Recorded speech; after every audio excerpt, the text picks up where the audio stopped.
All right, we're going to go ahead and get started. Thank you, everybody, for coming today. Today we're going to discuss, I believe, 3 of our officer-involved shootings. We'll go over every single one of them case by case and break them down for you guys. I will go ahead at this time and turn it over to Chief Medina.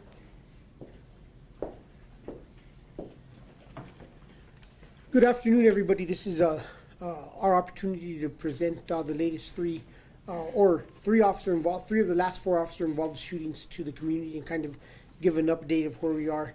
I just want to kind of hit this really high level. We've talked about this. We talked about this during our earlier press conference this week. Somebody's mic's not working. Yeah, the mic is just giving a little interference. You just Shuffle around. Everybody's mic is. move it over here, maybe. I'm sorry about No, this, that's Chief. okay. Look, let's put it up Yeah. right there. I'll just hang that right there like You that. can hang that right there. Sorry, You good with that? We'll figure it out. We're going to start over. Good afternoon, everybody. Thank you for being here today as well. We give an update of 3 of our last 4 officer-involved shootings and kind of be transparent about what occurred. One of the high-level things that I want to touch upon is just the fact that our officers are now seeing more and more incidents where we have individuals who flee from officers unarmed. At this point in time, they arm themselves with a firearm as our officers are pursuing them, and the end result is the individual is shot by our officers. I think it's important to note that a lot of these cases involved felony crimes, and it's these individuals who had histories that would put them back into the criminal justice system and incarcerate them for longer periods of time. And it seems that at times, though, that is a factor is why the decision making that they're having is that it is that fear of going back into the criminal justice system. And with that, and for the details, we're going to turn it over to Commander Hartsock, and then we will give questions. We'll take questions afterwards. So thank you. And just so you know, we're going to go through all 3 of them, and then we'll take questions on the 3. Just going to clip this on. Is that fine? Does that still work? That's all good. So my name is Commander Kyle Hartsock of the Criminal Investigations Division, which includes the Multi-Agency Task Force, who conducts criminal investigations on our serious and deadly uses of force. The first incident we're going to talk about today occurred on November 21st, 2023, in the 2800 block of Vale Avenue Southeast. This critical incident community briefing will provide information about a male who ran from officers while armed with a gun and resulted in an officer-involved shooting. I'm going to read this disclaimer just on the first one.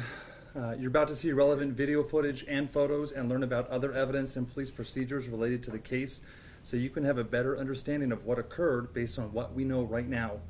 The Albuquerque Police Department conducts very thorough criminal and use of force investigations that typically require investigators to interview multiple witnesses, review hours of video footage, and analyze a significant amount of forensic evidence. We're still at the early stages of this investigation, which can often take several months to complete. Our understanding of the incident may change as this additional evidence is collected, analyzed, and reviewed. We also do not draw any conclusions about whether the officers acted consistent with our policies and the law until the facts are known and the investigation is complete. A word of caution: the images and video may be disturbing. When police officers use force to arrest a subject or defend against an attack, it can be graphic and difficult to watch. In addition, there may be strong language shown by those in the video. The first shooting involved Officer Zachary Earls, who fired his weapon. Zachary was hired in 2021 by the Albuquerque Police Department. He has no prior officer-involved shootings, and he is back on duty. The subject that was shot by officers was 25-year-old Albuquerque resident Pablo Pacheco. This incident took place in the University Area Command. And it began in the 2800 block of Vale Southeast, which is an apartment complex. A resident called 911 stating that an unknown male, as she described as a Hispanic adult with a gray shirt, black duffel bag, and a backpack, was in the apartment complex pointing a handgun at seemingly random individuals. Officers responded to this call for service and located Pablo Pacheco, who matched the physical description given by the 911 caller. Pablo began running away from officers on their initial contact attempt and eventually, during this foot chase, dropped 2 bags in the parking lot. Officers continued to chase after him north through the parking lot, west on Vale Avenue, into the front yard in the 2800 block of Vale Southeast. Officer Earl stated in his interview that as he pursued Pacheco, he saw Pacheco arm himself with a handgun while still running in a full sprint. He stated that Pacheco began to slow down as he reached a corner of a residence in the 2800 block of Vale Southeast, and that he was fearful he was going to turn the corner and ambush Officer Earls. He stated that as Pacheco slowed down, he feared Pacheco was getting ready to shoot him as the gun swung in the arm back and forth, and an officer-involved shooting occurred. Here's video from Officer Earls, who does discharge his firearm.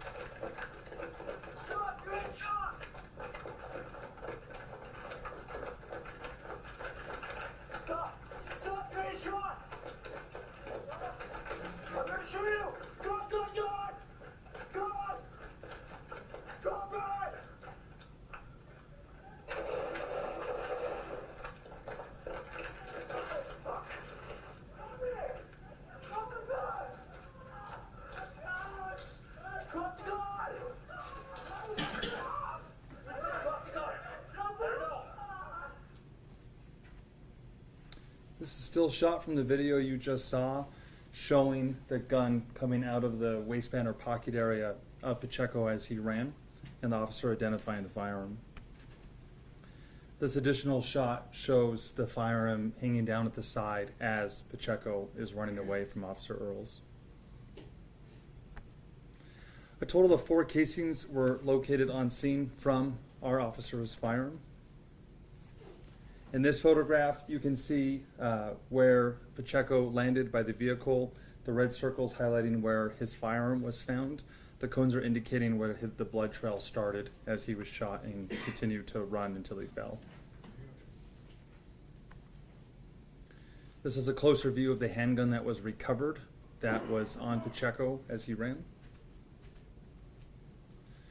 2 impacts from an officer's gun were found on a residence nearby. No one was home at the time, and we did recover one of the projectiles.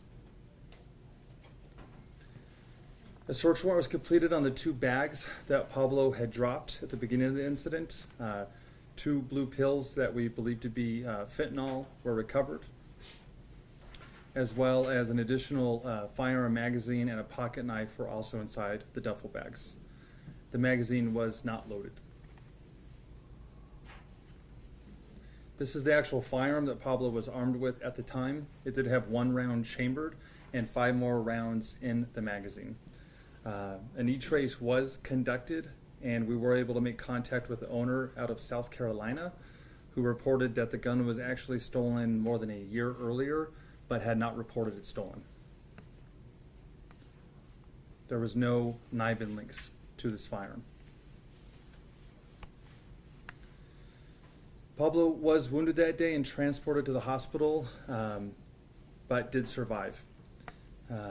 In his interview, he stated he was under the influence of Xanax, does not remember the incident, and does not remember having a gun.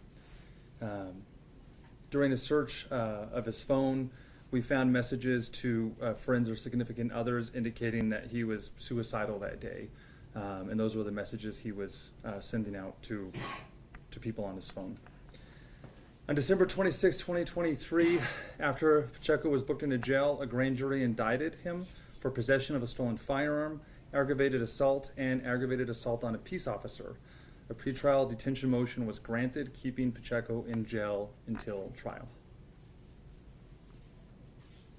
And that's the end of the first incident.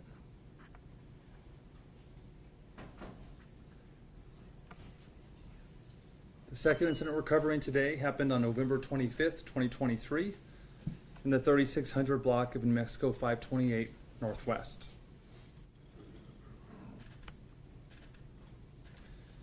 The officer who fired his gun that day was Detective Angelo Lovato. Due to his sensitive type of investigative work he does, we're not displaying his photo today. He's an auto theft unit. He was hired in 2003 by the Albuquerque Police Department. He does have one prior officer-involved shooting, and at this time he is active and back to work.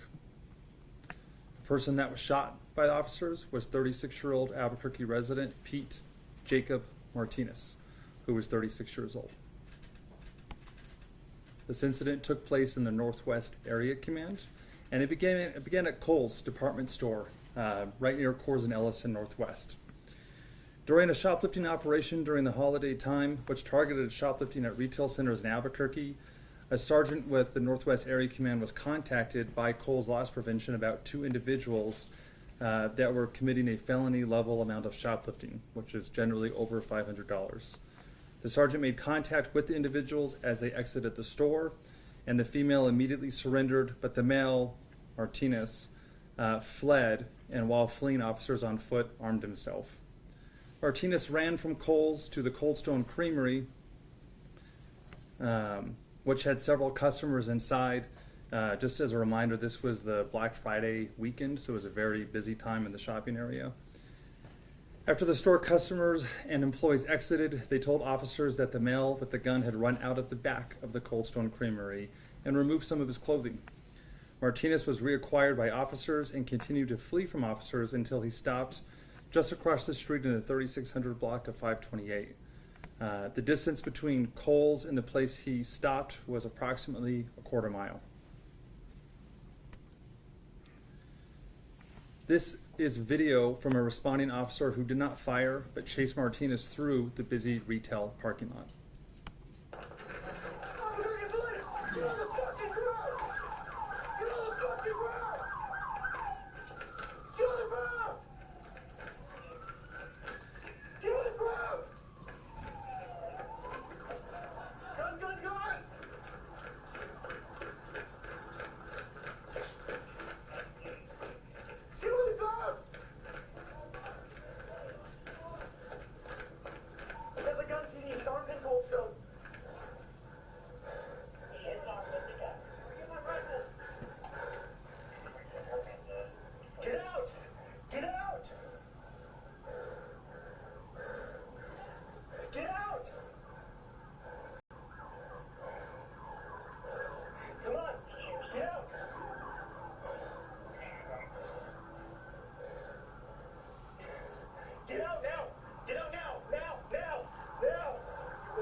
Before we move on, I'll just point out you can see the two officers in front, and that is our subject in the white shirt. We'll show you some other video in a second that's going to pick up closer to that. Just want to give you context.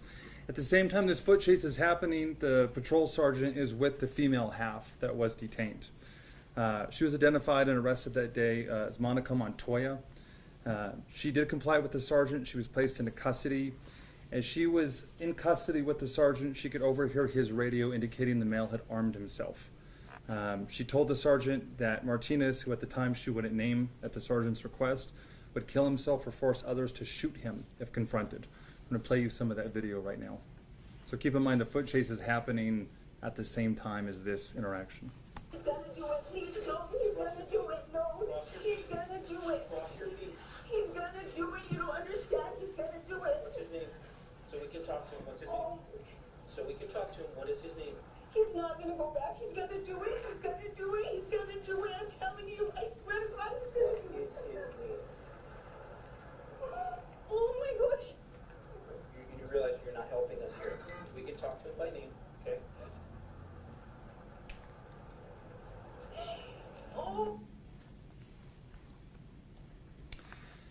This is OBRD from the point we left off with the foot chase. This is a different responding officer who does not fire his weapon, but does start taking over primary communications with Martinez. This video will show part of the shooting, so I'll play it for you now. Drop the gun. You need to hear something. Drop the gun. Drop it, bro. Drop the gun right now. I'll pull you up.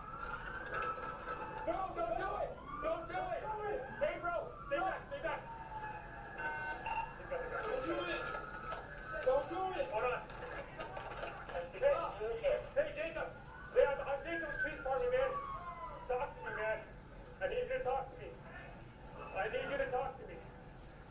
All right? I want you to put the gun down, okay? I want you to put the gun down. I want you to put the gun down. Let's slow this down, okay?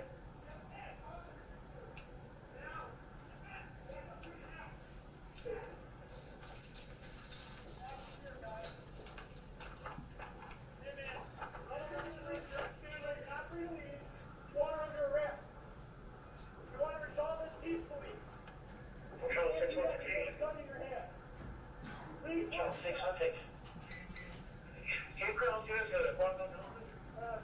this point, I was going to be. Where's this man? Hey, man, I was talking to you, okay? Can I talk to you? Hey, so. Just talk to me, okay? Let's slow this down. What can I do for you right now to drop the gun? What can I do? What? You want to smoke a cigarette?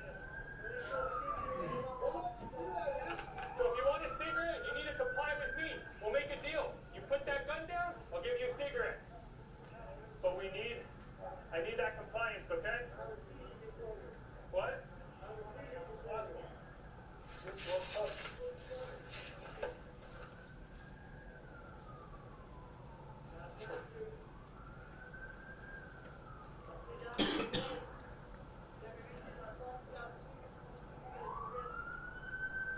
I need you to drop the gun first, and then I can do that. Okay, you gotta see it from my end, man, okay? I can't go over there with a gun in your hand. I can't trust you, man. Just like you can't trust me in that aspect, okay? No, you can't. I need you to drop it for me. I need you to drop the gun for me first. Don't reach for anything. Don't move! Don't move! Don't move! Don't move! Don't you move right now! Don't move! Put down the gun, man! Put it down! Put it down, please! Put it down! Put it down! Put it down!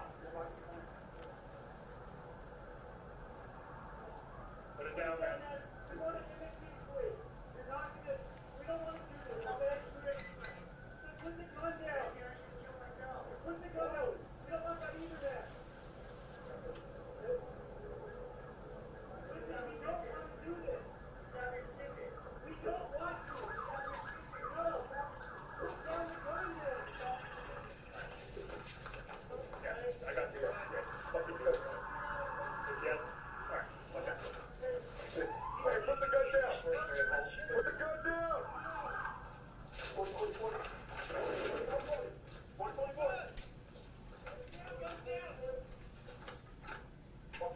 I got you, bro. I got you. You got the floor. Don't reach for it. Don't reach for it.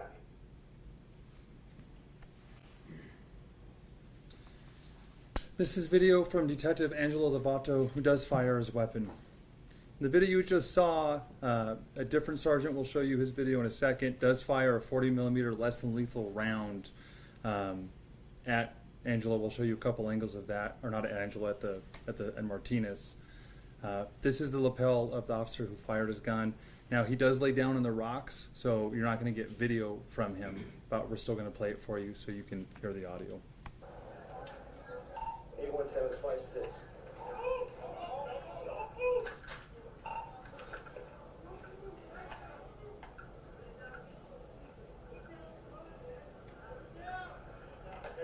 You did that.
going to show you the video now. You can hear him saying he lifted the gun. We'll show you that video where you can see that arm action go up.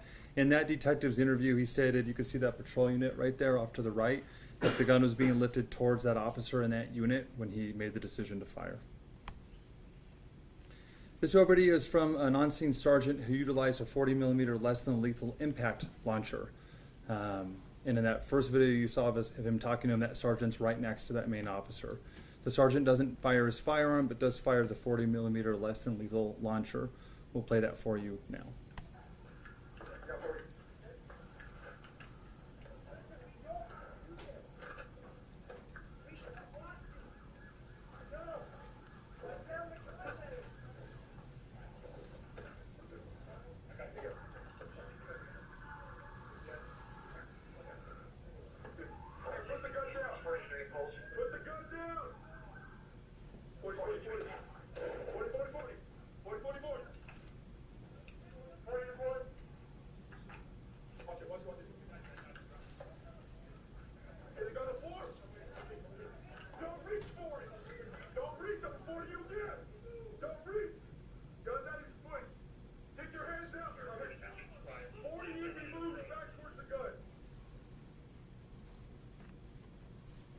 In this last video snippet we're going to show you is surveillance we recovered from a business nearby. This video does not have audio captured. But at the time, the dialogue between the officers is that Martinez wants a cigarette to smoke, but also just still wants to kill himself. A little bit for the timeline, the 40mm launcher is fired just before the firearm launcher. You should be able to see it in this video.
This is the handgun Martinez was armed with at the time of the encounter. It did have 1 round in the chamber and 15 more rounds in its magazine. An e-trace was completed. The gun was purchased in 1995 by a resident in Colorado. We're still working on that, but those are difficult to track down after so much time has passed. There was no NIBIN leads connected to this gun at the time of testing. Life-saving measures were attempted on Martinez, but he did die on scene of a single gunshot wound to his chest. And that concludes that one. We're going to move on to the third.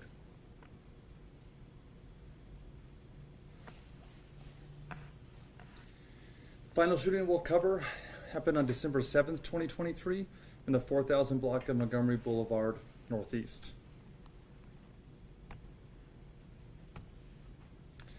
The 3 detectives involved in this shooting all work in sensitive positions, so we're not showing their photos. The first one is Detective Justin Jones. He was hired in 2007 by the police department. He does have 4 prior officer-involved shootings, and he is back on duty. The second was Detective Raymond Marquez. He was hired by the department in 2009. He has 3 prior officer-involved shootings, and he is back on duty. And the third detective is Philip Meyer, who's been with the department since 2016. He has no prior officer-involved shootings, and he is back on duty. The person shot by officers was 32-year-old Albuquerque resident Mark Anthony Carlson. It took place in our Northeast Area Command. Apprehension detectives were assigned responsibility to arrest Carlson. He had a felony warrant for his arrest for a probation violation, and detectives in our armed robbery unit had told this apprehension unit that he was also a suspect in recent armed robberies. Detectives located Carlson at an apartment complex in the 4000 block of Montgomery Boulevard Northeast. They saw him enter the apartment about 20 minutes before detectives made the decision to come up and try to surround and barricade Carlson and ask him to surrender. Detectives observed as they were making announcements to him to surrender that he climbed out of a second-story window and then jumped from the ledge and started to flee on foot away from detectives. Carlson armed himself during this foot chase and refused multiple commands to drop the gun and surrender. A 40mm less than lethal launcher was fired approximately 3 times, and we believe at this time at least one of those projectiles did strike Carlson, but he continued to flee armed. As he ran around an apartment building, he turned and pointed the gun directly at detectives, resulting in an officer-involved shooting. Sorry, I should have hit those as I was talking, but that's the path that he took through the apartment complex. This is lapel video from Detective Marquez, who was given announcements as this incident started and who does fire his weapon. We'll play that for you now. Carlson, I need you to exit the front door with your hands up and empty and follow the commands. If you do not follow commands and attempt to flee, force will be used against you.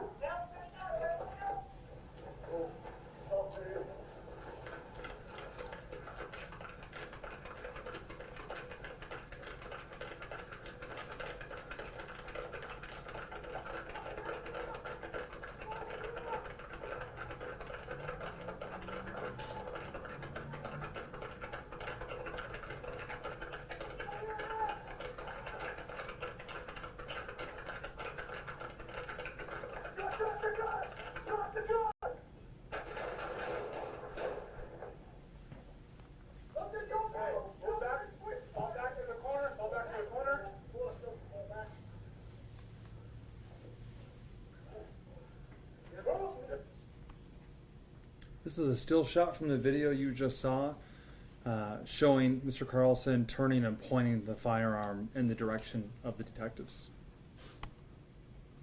This is the lapel video from Detective Meyer, who does fire his weapon. In his video, you can see Mark jump from the second-story window in that brown building kind of off to the left in an attempt to escape custody. We'll play that for you now.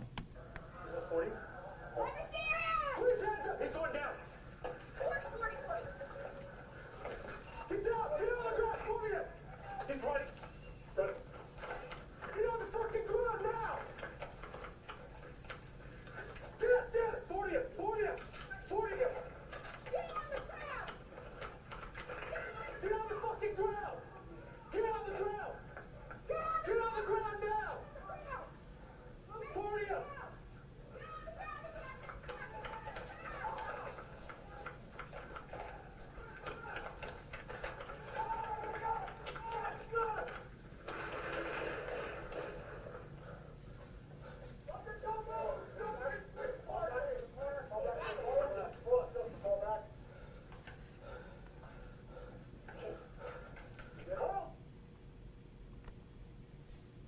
This is a still shot from that video we just showed you, showing Carlson climbing and then jumping off out of the second-story window of the residence he was in.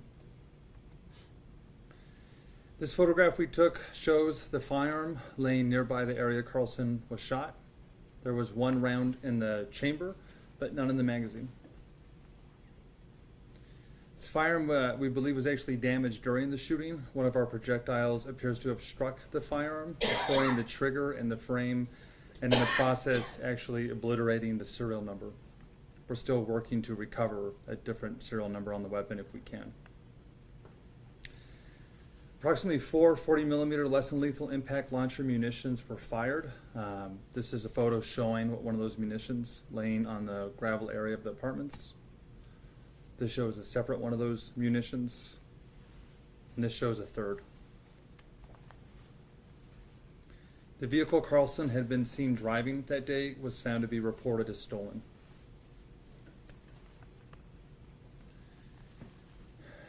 Eight .223 casings were located that were fired from police that day. And again, approximately 3 or 4 40 millimeter impact launcher rounds were found on scene. An E-trace and NIBIN functionality have not been able to be completed because of the damage to the firearm. We are still trying to see what testing can be done and if we can identify the serial number in other ways, but at this time, we still don't have that information. Life-saving measures were attempted on Carlson, and he was transported to the University of New Mexico Hospital, where he was pronounced deceased from multiple gunshot wounds. And in all 3 cases over the next several months, the multi-agency task force will continue to investigate and analyze this incident. Detectives will interview any new witnesses that come forward and complete any forensic test. After the investigation is complete, the case will be forwarded to the district attorney's office to make any determination of criminal charges. APD's Internal Affairs Force Division will also investigate the shooting to determine whether the department's policies were followed. The results of the administrative investigation will be forwarded to the city's Superintendent of Police Reform to make final decisions on discipline. APD's Force Review Board, made up of deputy chiefs and commanders, will also review the incident to identify trends and potential policy changes that may be needed in response to any shortcomings that are identified. You know, and there's a couple things I want to just talk about real quick before we go on and take questions. And, you know, there's a lot of lessons learned last week in federal court, and there's some recommendations about us explaining things a little bit better and making sure that we give the public more information in terms of these officer-involved shootings and what some of the meanings are. If you notice, Kyle changed the saying towards Force Review's role at the end of what he talked about as compared to the rest, because we had a recent settlement agreement change where the Force Review Board no longer determines whether a case was in policy or out of policy. There's a number of reasons why this occurred, but the use of force is actually investigated through IA Force Division, and any areas related to the use of force, such as de-escalation or other parts, are forwarded to professional standards. And those determinations and those findings are completed and done before Force Review Board would see the case, so they wouldn't go back and be able to change discipline because of the timelines. Zach, is that about as accurate as I could be? It is, Chief. And then the other thing that we wanted to talk about is there's always a lot of questions. We know we're under a settlement agreement for excessive force with individuals experiencing mental health episode, and we do have in one of these shootings an individual who we see at one point in time is threatening suicide, and it may bring individuals to believe, well, this person was under a mental health crisis. We have our commander of the CIU unit here, and we're going to let him address the topic and talk about what we know about these situations. And is it really somebody under mental health crisis, or is it somebody who's made some decisions and the consequences are upon them at this point in time? Hi, everybody. I'm Matt Dietzel. I run the Crisis Intervention Division here at APD. So that includes response to mental health, training on mental health, and some follow-up and assistance work. What I want to do is kind of draw a line between someone who's suicidal as a result of a mental health diagnosis and someone who's suicidal as a result of the circumstances that they're in. So somebody who's suicidal as a result of a mental health crisis or a behavioral health crisis, it's going to look a little bit different in most cases. So you may have somebody who's suffering from major depression. It's a slow progression. They're looking down a dark tunnel. It's kind of you cut yourself off. It's a private thing. Then compared to this situation, which the department believes this is a clear situation where you have someone suicidal as a result of the situation that they're in. Looking back at the presentation, you had an individual who was armed with a firearm, who we believed had been to prison, as evidenced by the video, had fled police, but before all that had conducted a felony shoplifting. This all combined together leads us to believe that this was not a mental health crisis. This is an important distinction. Now, we don't know Mr. Martinez's mental health history. There's lots of protections for health care and diagnosis, rightly so. The investigation may or may not reveal that. I strongly doubt it, given those protections. But at this time, I could find no record anywhere in APD's files that this individual, Mr. Martinez, suffered from mental health history. Generally, it's very obvious in our histories.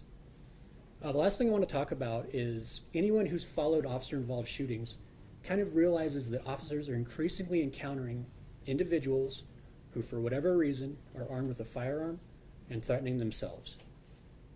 This has been a thing we're seeing more and more and more of.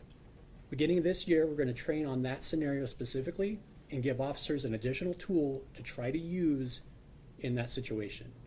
And I'm not going to stand up here and act like that's going to stop all of the shootings of this type. These are crisis situations. People are emotional. It's life and death stuff. We're going to give them one more tool in an attempt to save lives. That's all I have, Chief. You know, and I think it's important we really talk about those distinctions, because a lot of times the community, you know, they read remarks put by others that are untrained, or other people work to push their agenda, but these are difficult situations, and officers are forced to make decisions, life and death decisions, in a matter of seconds. And as you go through each videos, and everybody will have them, and you'll be able to put them on slow motion, do whatever you need to do to look at it, you'll clearly see where, you know, these situations are just magnified by the fact that we have so many armed individuals. And to me, the most shocking part is the fact that most of these individuals are retrieving the firearm after officers are already in pursuit of them, which really leads to ask a lot of questions of officers are going to be asking, is their intent at the time, because they've retrieved it. One of the other things I just want to talk about is less lethal options. A lot of times, you know, we're seeing that we have frustrations. We know that we talked about earlier last week where we are looking at different options other than the 40. We had 140 deployed 4 times here.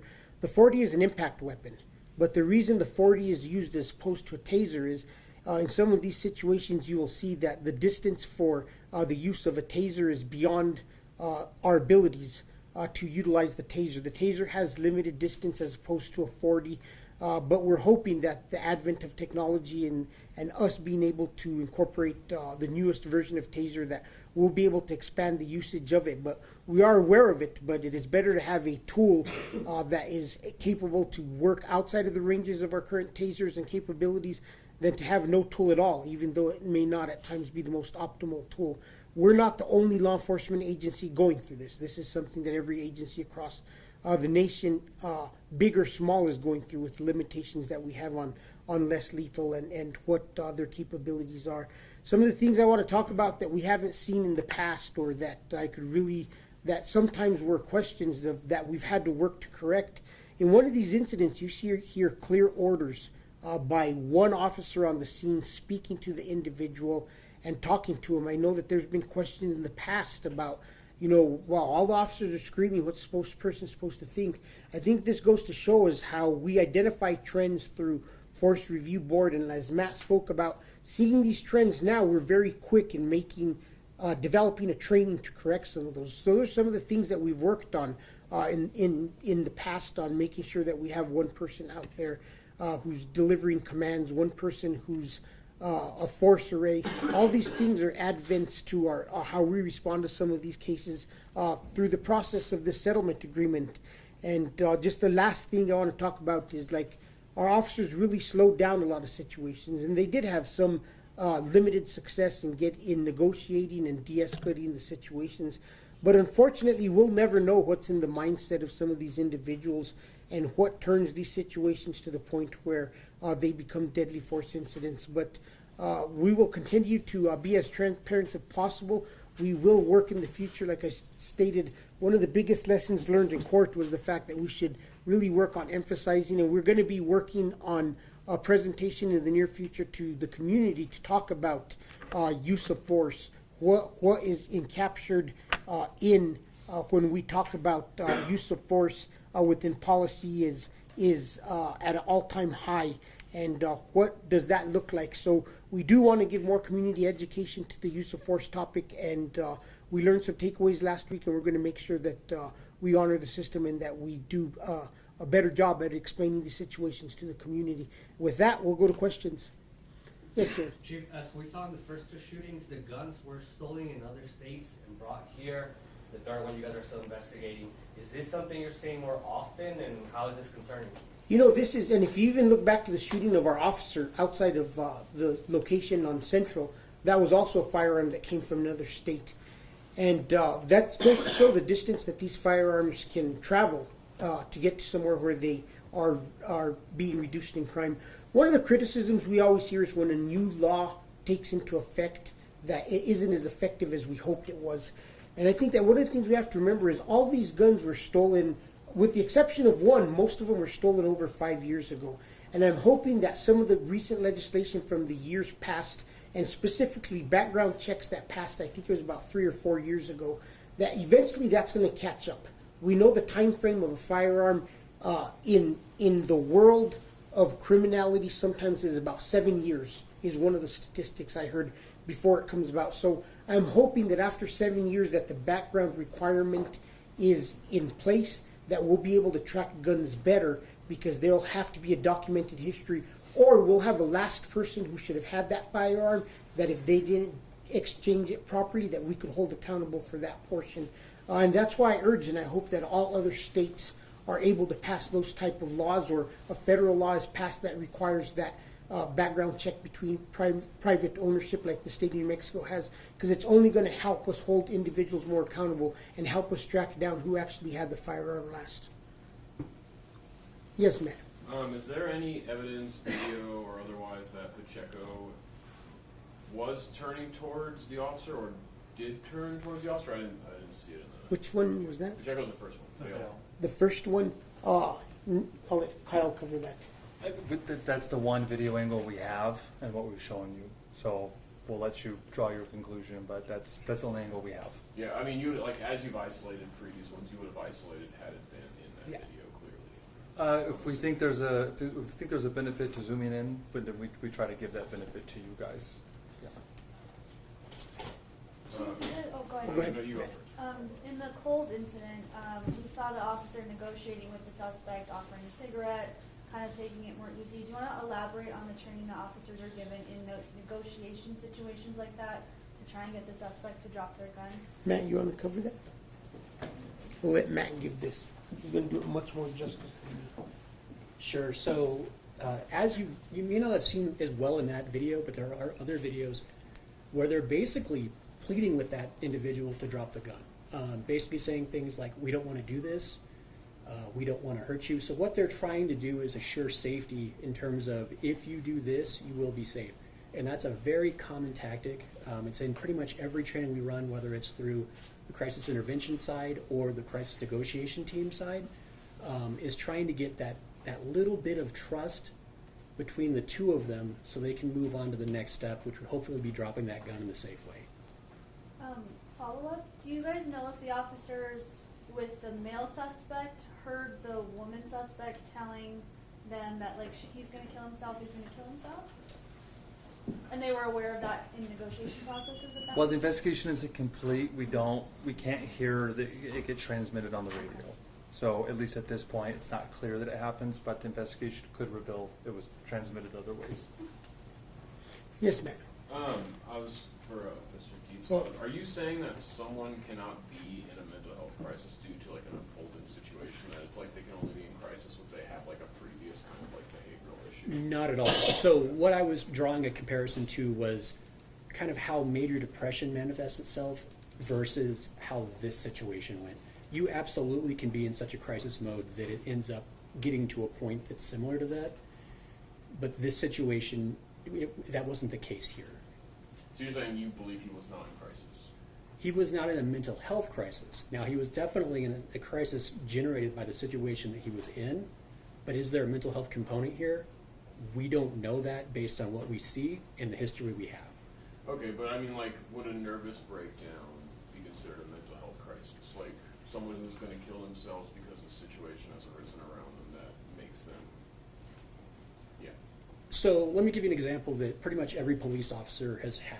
You have someone you're taking to jail for something ridiculously minor, shoplifting, let's say on a very low level. They stole a candy bar from, the grocery store. But for whatever reason, you take them to jail. They will be in the back seat, and this isn't everybody, but you'll hear things like, "I want to die, my life is over." Do I believe that person is suicidal? No. Do I believe they're overwhelmed with the situation? Absolutely. So there's kind of a line that we're trying to draw as a department here between, active suicidality as a result of a mental illness and kind of that overwhelmed with the situation. He's absolutely in crisis. I agree with you. But is it due to a mental illness or mental health diagnosis? I don't think that's as clear, and I don't believe so. Okay, so it's like more like there's no indication that he was actually suicidal, or if, like there's no indication to you guys that he was actually going to kill himself or had any intention to. We have no history prior to this event that would point us that way, but I think the female kind of talking about how he doesn't want to go back to jail, they've had this conversation. They've talked about this in the past, and she knows what very well could happen based on those conversations. The gun in the Vail incident stolen out of South Carolina, or was it stolen out of South Carolina? Like, was it stolen in South Carolina? Do you know? It was purchased in South Carolina, and we got a hold of the owner. She told us over a year ago, while staying at a hotel or motel, it was stolen, and she just didn't report it because she didn't have the serial number at the time, so she didn't think she could, essentially, until we called her. Did she say like a motel there, or like did she? Yeah, in South Carolina, so or it made it all the way over in here. Southeast United States somewhere. Yes, sir. Okay, and then since we're on the topic of guns, I was going to ask the Colorado resident. You spoke with them. Did they say what happened to the gun in the second shooting? So no, we're still having trouble even getting a hold of him, but Oh, he purchased it in 1995, and so it can be tricky to track down current information on such an old person. Nobody else. You said that or I think in the thing it says that he raised the gun, Martinez. Did you guys see that in video? Him raise the gun? 'Cause it seemed like the 40 hit him so quick, and he kind of like, and then like it just seemed like it was like kind of even hard to tell the gunshot because it was just so quick. The sergeant who fired the 40 millimeter less than lethal round indicated in his interview he saw the gun starting to point out towards the left. When the 40 millimeter projectile hits him, the gun in hand clearly come up to the left. Mm-hmm. Okay. And then Detective Lovato, what was the previous OAS he was involved in? Do you know? We can do that research. I don't have it off the top of my head. I think it was a while ago, from my understanding. Okay, and the Jones and Marquez were both involved in a few prior OASs. And I'm glad you brought that up because I meant to address that. Justin Jones was assigned to our tactical section for a number of years. He was a SWAT team member. He transferred to our criminal apprehension unit, which chases the worst of the worst. And this is nothing unique just to the city of Albuquerque. There's a handful of departments across the nation that these units that are involved in high impact activities that are chasing some of the worst or involved in very dynamic situations have officers who are involved in a number of shootings. Justin isn't the first one to be in this situation for the city of Albuquerque and the police department. We do have a process where they do go through mental health checkups. We do have processes for peer support, and we do monitor and make sure that these individuals are still doing well and fine. None of the shootings for any of the officers in the previous shootings that we're aware of have had any have resulted in any type of use of force issues, because not any use of force issues, but issues that would have caused the shooting to be, and this is another one of the things they said we had to get better at, is excessive force, or if they had been, I think they would have been addressed through Isaac. That's correct, sir. George, did you have any details on Angelo's first shooting? I don't. I think that's something we'll have to get back at you. We'll have to get back to you, so. And I was going to ask, were either Jones or Marquez? I know the early intervention system got up and running. Do you know them on that, or identified on that? Do you know? I would have to get back to you on that. Okay. It'd be our PIMS process. They would have been tagged at some point in time in there, but depending on time frames and different things, it depends what time frame things fall in. And you said it's kind of a common thing for people in those units to be involved in these incidents. We- How does that he's affect not- an officer being involved in 4 or 5 shootings? Where they're I'm always concerned, and that's why I really worked hard to make sure that we speak to the officers, we give them the choices, like, do you want to go somewhere? Can we make an accommodation for you? And there have been officers who said, Chief, I'd like to go to open space after an incident, and we've put them in less stressful situations, and there's some that want to continue to serve and maintain their positions and the type of work that they're doing. So it's just all dependent on the individual officer, but it is something that we're always very concerned about and looking out for the mental health of our personnel to make sure that they're still able to perform their functions. Is it ever a thing where like there's a bar where you're like, okay, like we think that even if you don't feel like it's affected you, we're gonna, like, is that ever a discussion or? You know, somebody who's involved in a shooting at one point in their career, I could tell you the first thing is they gave me that option. Would you like to go anywhere? And the thing I wanted to do at the time is I wanted to go back to where I felt the most comfortable, which was the field and working patrol. And I think that it's very individual. Like, we will keep an eye. We haven't had to deal with it, and if it does get to a point where we think we need to make a decision for the betterment of the individual, we will sit down and we will make that decision. But I don't think at this point in time we're there yet. I just have one more. Yes, No, go ahead. Can you elaborate? We've had a few of these now where it's like, I think it's because you guys are doing the warrant roundups, you got the ISU, and they're like in sensitive units, so you're not releasing their photos. Can you kind of talk about what the concern is there? Are they undercover? Is it like a thing where you think criminals are going to be targeting these people because they know what they look like? Kind of what goes into that? Can you repeat the question? Oh, the sensitive nature of, because I feel like we've had a few OISs now where you guys won't show the photos of them because they're in these sensitive units, and right. And I was kind of curious what the concern was there. Are they undercover, or is it more of like you're worried criminals are going to see their faces and kind of be like looking for Yeah, these and guys? so there's two different ways that we look at these. Some of them can be placed undercover, some of them are placed in plainclothes capacity right now. But a lot of these units are having to work together, and so they're crossing over. They're receiving the same type of training, but we do have a lot of the units that are working together. So we do have these units. Let's say, for instance, we have our apprehension team. There's a lot of times where they're going on surveillance for hours. They're in their cars, and we're requesting that they go into different locations like a restaurant or a store to follow somebody in. We don't want to get their pictures out where they can be recognized. So a lot of it is for their safety and the public safety that we don't release their photographs. Anything else on that? No, I think that's it. One last thing on the Val shooting that I'll mention. The officer did indicate in his interview when the subject started to slow down and turn those corners, and you can tell he hesitates twice on the corners. He actually invoked a shooting earlier this year in southeast Albuquerque where a suspect fled from us with a gun, rounded a corner, and as the officer came around the corner, fired at the officers, which is why I was mentioning the ambush nature of these things. So the officer in his interview actually invoked that recent shooting with a different officer was going through his head and playing through it as a very similar feeling scenario started to play out. Was that the one in the alleyway where the guy, like, he got away initially and then you guys found him? And then the rounds went by the officers and hit the wall in the house behind he was, him. like, spray painting a tire when they rolled up on him. So he invoked that shooting as going through his head as somebody, again, arms himself in the middle of a foot chase. So I think that's an important fact to point out. Can you speak to that at all? Like a concern of like officers becoming more scared and then kind of putting them into situations where they might make a different decision than they would have had. I mean, obviously there is a danger and it's happening more and more. Like you see it, covering shootings now, I see it.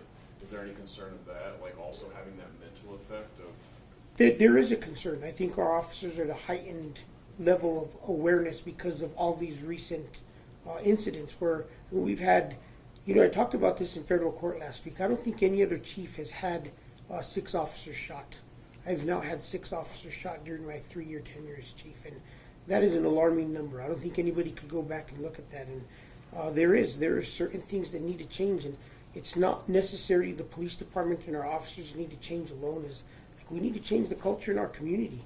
We've all lived here for a long time, and we see that the direction the behavior people has gone is just mind-boggling, and it's concerning, and of course, but at the end of the day, these officers will be investigated through the force review process.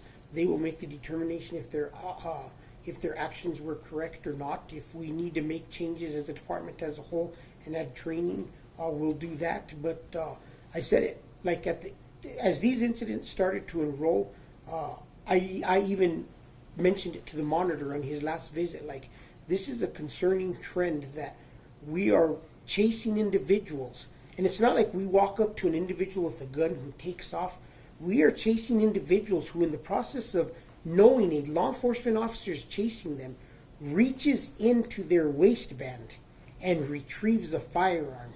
And to me, that alone gives a big indication of the threat level that our officers should feel that they're under.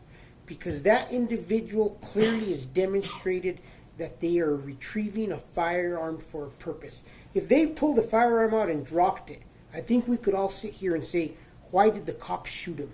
These individuals retrieved a firearm, maintained the grip on that firearm as they continued to run away from officers. And I think any citizen in this community who takes the emotions away from it will recognize that our officers have every right to feel that their life is in danger, and they should be at a heightened level, because it would just take a fraction of a second. And I guarantee you, before an officer could react and shoot, one of these individuals is capable of getting a round off at him. And we saw it. I mean, we just saw it a week and a half ago with our officer at the Adams Market. That officer was just standing there, and that individual opened that door and discharged that firearm before he could even react. He never even got a shot off. So yeah, our officers are at a heightened level of threat, and a lot of it is based upon the actions of these individuals and what they're seeing. I could tell you, in my whole career, I took a lot of armed subjects into custody, and I can't remember the time that as I was chasing them, they retrieved the firearm. And I've never seen the amount of individuals who are running and that we're taking into custody with firearms. We know firearms is a problem in our community. I hope our state legislature is hearing us. I hope that both sides can come to some middle ground, and we can pass some common sense laws that make sense for our state and make our community safer. Anything else? All right. Thank you, guys. Have a good day.